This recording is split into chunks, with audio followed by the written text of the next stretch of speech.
Hey, good morning, everybody. John here at Havoc Maker Studio. Hoping you guys are having a great Wednesday. So today, at least with this video, we're going to cover the team tactic cards that dropped for Black Swan and Supergiant. And at the end of the video, give an update on the Winter Guard / Soviet Super Soldiers coming from Marvel Crisis Protocol that we've covered before. Just give it a quick update. More rumors / evidence based, and then we're going to talk just a hint about Spectre operations. So first up, let's do a kind of a quick recap. I've had some time to really digest the Supergiant character card that we got on Monday after my hot take video. Thanks for everybody for watching. Make sure you hit the subscribe button. I really appreciate that. And I want to make sure that you all have an opportunity to get Supergiant and Black Swan or Heimdall and Scourge during the Q2 giveaway. So make sure you hit the subscribe button. You're automatically entered. Okay, so moving forward. So after talking to a few other casual gamers and a couple tournament players here in the US, we've got a clearer picture until we actually get her on the tabletop, and of course Black Swan as well, and see them interacting with other members of the Black Order or other characters that we might be putting into our roster, transfer to a squad against other people, other situations. We won't have a 100% ideal picture until we actually get some gameplay in. But we can definitely tell right now that she is a precision character, not a blunt force hammer attacker, damage dealer type character. She's more of a support role. More somebody you want to have on an objective or somewhere in between some objectives. So she's got the ability to move a little bit closer with an action and allow her to pull off the submit and supreme control ability, and also rake in the power. We'll talk about that in a second. So the 3 cost and +1 for the soul gem, I think, is a really good threat level for her. 3 is really awesome, especially in the Black Order, but throwing that 1 extra in for the Soul Stone, I think it's worth it, especially whenever she's be able to pull off that extra power from other players or other characters using their active and reactive superpowers. So the Mental Vampire, I think, is going to be used very frequently, especially when you're facing off against a lot of characters out there with physical damage. Her ability to mitigate the damage to 1 physical damage from physical attacks, mind you, with her ethereal ability, and then her ability to turn around and heal that with Mental Vampire is really good. And then, of course, generating that extra power. She should be generating minimum, just from Mental Vampire and the power phase, 2 power per turn. More than likely, she's going to be generating, I'm going to predict, around 3 to 4 power per activation. I think she's going to be pulling in a lot of power, which is going to be good, especially when you want to be able to pop off submit and supreme control, which I think supreme control, especially against characters that do a lot of pushing around, like, say, the Web Warriors, for example, she is going to be good at, I hate to use the term, but cock blocking for her teammates. So I think she's going to definitely be a good support character in that aspect. Now, revisiting, I really love the Devastate Intellect ability. I think it's very devastating. Get it? Okay. I think it's still a very devastating ability, but unless you have a way to reduce that power cost and or increase the amount of dice, it's not going to be used all that often. Now, if you have some power hungry opponents out there, like, say, Dormammu, Thanos, Hulk, and such, then having her pull this off once, maybe twice per game, is going to be really good, because that way you can deny them that big surge of power that they need, which is going to push them back an extra turn, maybe 2 turns of having to wait to get more power to pull off their big spenders. But I would not recommend, and it's totally up to you how you do it, but unless you have a way really to reduce that power cost, I would not center your battle plan around her, or even consider her a trump card. More of a Oh, look, I have an opportunity, this rare opportunity. Let's pull this off. Mainly for the ability to cause lots of damage and drain that power. So you're not actually causing damage; you're just draining the amount of power equal to the damage you would have dealt. That right there is the devastating part. Oh, I'm starting to see this now. Now, if you're aiming just to pull off the Devour Mind, that's where it gets a little tricky because you're looking at like 12.4, I think maybe 12.5% chance of pulling off for getting a particular symbol on one dice. And then that percentage changes as you add in getting six other or five other, besides that, beyond that first one, five other symbols, very specific symbols off of 8 dice. So that's why I say if you've got a way to increase, even if you just use this power once per game, any way to increase that number of dice, I think is going to be very critical. Even if you increase it by 2, that's going to significantly increase the chance of Devour Mind, which, even if you don't KO somebody, the fact that you're going to drain power is awesome. And if you do get the Devour Mind off, then you're going to you're going to daze somebody. And that's going to be really super helpful. Even if that's the only thing that she's able to pull off the entire game, dazing another character is still very significant.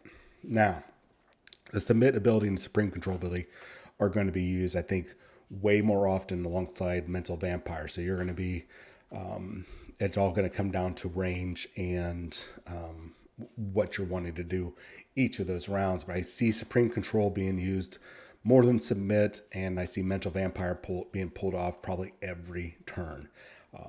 So, and then you take into account how much energy, power she's going to be generating. Like I said before, with the Soul Stone, the ability to generate that power from the reactive powers, superpowers, and the active superpowers that your opponents are using when they're within range of her. Getting power that way, getting the power from Omnipathy, and of course, Mental Vampire. She's going to be generating a lot of power. So she's really going to be a good support character, and I can almost see her making it to every squad. Not every one, but I can definitely see a good. I think I just counteracted what I said. I see her. She has a good chance of making it to every squad, but not every time. You know what I mean. I'm not gonna I'm not gonna try to reword that. So let's take a look at her team tactic card so I can get past this flub. All right, so Black Onslaught, First of the Black Order, and Psychic Shockwaves are the team tactic cards. Each of these are pretty good. Now, I do have a question on one, and please put it down in the comments below if I'm right on this. So, if the Black Onslaught, it's a Black Order reactive card only. If Black Swan is within range 2 of an allied Black Dwarf, which I don't see played all that often, even in tournaments, but still, now you might have a reason. When she uses the charge superpower, they can both spend 1 power to play this card. After Black Swan has completed that charge movement, but before she makes the attack, you place Black Dwarf within range 1 of Black Swan. That's can be actually pretty significant, especially she's moving forward. Let's say Black Dwarf is off to the side behind her. She's definitely 2 inch or range 2 away from her, which is another range 2 away from the target or the objective. Then that's basically just slingshotting her up, slingshotting him, them, whatever, up there, which is, I think, really kind of a significant thing, especially when she's moving medium movement range. So taking a look at her charge ability, it does require an action, 2 power. So in all, she's going to be spending 3 power. Now, she gets to make an immediate move, then you move him, and then she gets to do an attack action. Okay, cool. Now, when he's there, and I might answer this myself here in a second, when this character makes a move action, there we go. I was wondering if, since he's moving with her, does that count as a move action? And if so, would that make his next activation add 2 dice to its attack roll? I don't think so, but you guys put it in the comments below. if I'm right or wrong about that. But what's cool is it is slinging him forward and giving him, getting him that free movement, especially since he has a range S movement, and potentially helping cap or contest an objective. So going back to the cards, that one I don't see all used too much, but it's definitely, I think, has some potential there. Now, these next two I really see being used, especially first of the Black Order. It is a reactive card only for the Black Order. And if your squad does not contain Thanos, the Mad Titan, who is a, let's see here, a six, is that a six cost? Wow, he is definitely a six cost character. After deployment, when you would normally select your leadership ability, Corvus Glaive may play this card. So you do have to have Corvus Glaive, but most people are already rocking Corvus Glaive and Proxima Midnight if they're running a Black Order. So this is just easy to use. So Corvus Glaive gains the following leadership ability. It is now your active leadership ability. So he gets right hand man affiliation Black Order. When an allied Black Order character dazes or KOs an enemy character, all their Black Order characters gain 1 power. That's still a cool power. You might not be dazing, and you might only get this like 2 or 3 times, maybe 4 times, depending on the makeup and how the game goes. But what's cool is you don't have to have the tax of Thanos.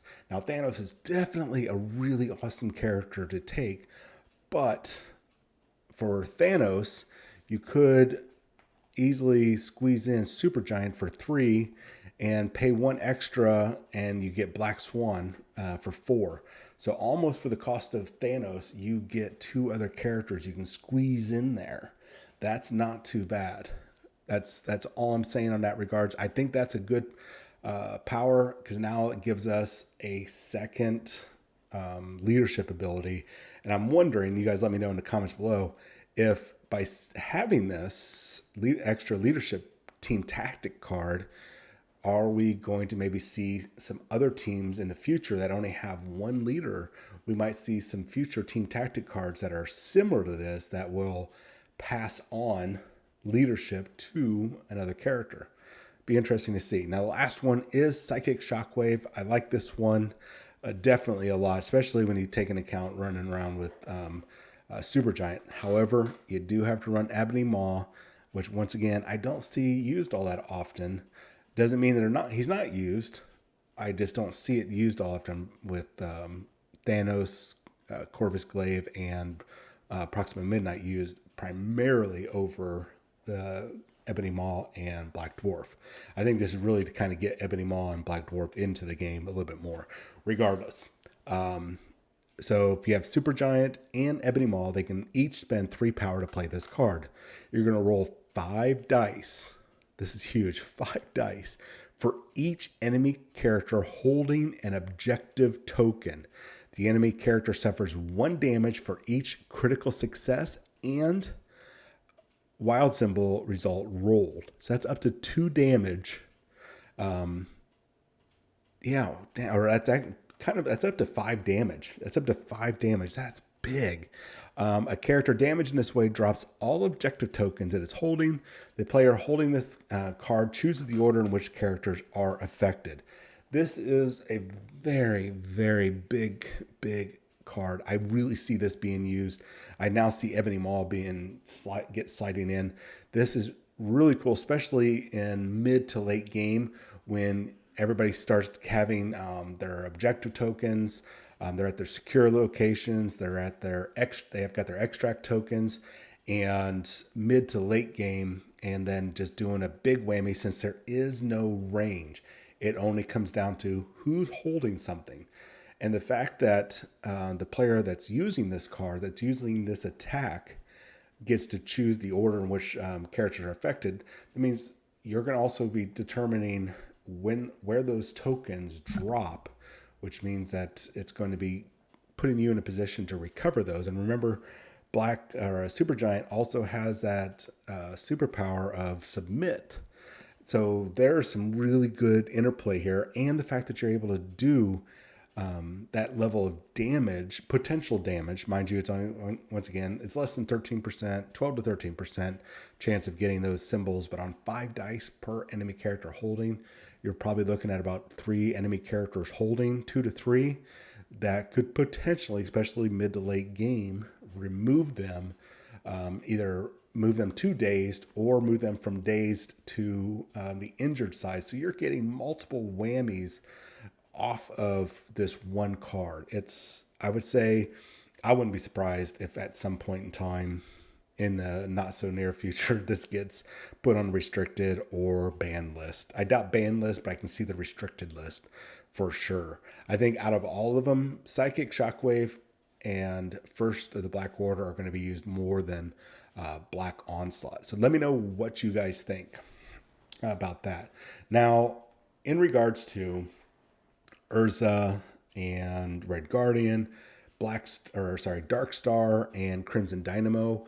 We saw that box information. I covered that in a couple of videos in the past. A couple websites have pulled it off, but a couple other websites have put it up, the ordering information up on their websites. I'm not going to put the link because I don't want, that way I can kind of keep track of this. I don't want the Asmodee or Atomic Mass Games going after him to tell him to take down, because I'm betting that's what happened to like Game Island. So I don't want to advertise those other retailers. So just so I can have some insider, I guess, knowledge. But I did see that it was looking around the second week of July. No, sorry, third week.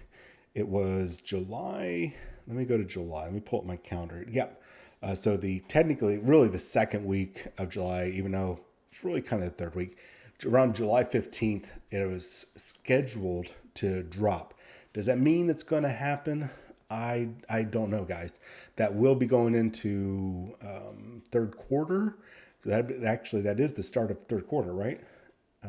April, May, June. Yeah. Then July, August, September. So yeah, that would kick off our third quarter releases, and we'll probably know a little bit more, especially if these characters pop up on, is that next week or the week after? June, in 2 weeks, on June 9th, 10th, and 11th, during the mini extravaganza that Atomic Mass Games is going to be holding for all their Star Wars and, of course, Marvel Crisis Protocol. So we might actually see the reveal of not only a whole bunch of Star Wars and other Marvel characters, but we will have hopefully information concerning the Soviet super soldiers slash Winter Guard. I know there's a lot of controversy going on right now. Some people don't think it'll happen because of everything going on, unfortunately, in the Ukraine. But we'll see. I think some people see it as bad optics. Other people won't, because they can distinguish between, well, this is comic book characters and it's during the old Soviet Union, USSR. Not the same thing, even though some people like to think of Russia now as USSR, and there might be some similarities. I'm not here to debate that. But Winter Guard slash Soviet super soldiers, are fictional, and it's not celebrating or supporting Russia, but it's just showing the characters that came back in a long time ago when they were revealed, and it has nothing to do with what's going on today.